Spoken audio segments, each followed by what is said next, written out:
Snelli vahtrama ja olen siis Revendivee osaühingu müügi- ja turundusjuht. Ja selle tänase üritusega, siis terviseseminariga me avame terviseseminaride sarja. Et me hakkame neid korraldama vähemalt iga kuu üle Eesti erinevates linnades. Meil tuleb eraldi projektijuht, kes hakkab siis seda kõike vedama ja nii nagu täna siis austab meie loengut oma osavõtuga Riina Raudsik, siis me plaanime kutsuda ka teisi lektoreid, kes siis on meie põhimõtetega nõus.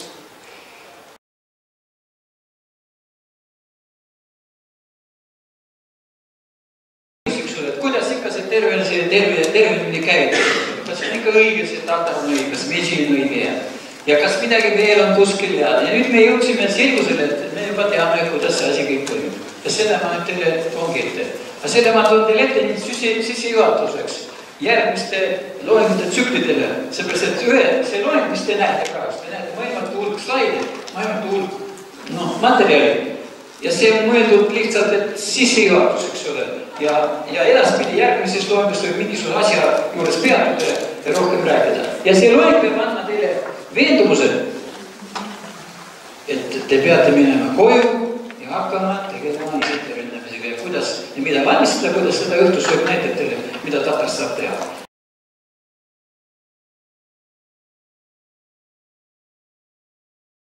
Et energia tootmise tsükkel saaks toimuda normaalselt, et need vahehappeained ei läheks kudedesse, kus nad hakkavad teie kudesid liialt stimuleerima ja teevad teid haigeks. Kõik haigused tulevad happelisest kehast, kõik viimseni. Te ei ole energiat kätte saanud, et ennast taastada.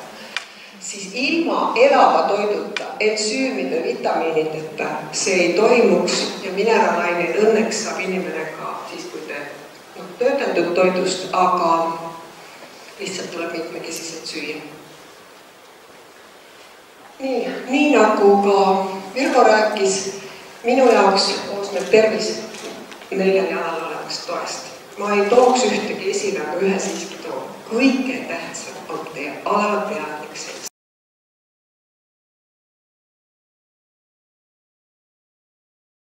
Ja siis on sinna lisatud mesikohladega, siis meie enda toode. Siis siin kuumades pottides on siis tavaline toortatarliber. Seda on siis valmistatud niimoodi, et üleöö on seda toortatarit vee sees leotatud ja siis samas veest keedetud 5 minutit madalal temperatuuril. Eelnevalt on sisse pandud siis veresool ja oliiviõli. Nii et see on väga lihtne moodus on seda tatara putru valmistada. Siis nüüd peaks olema seal igandatud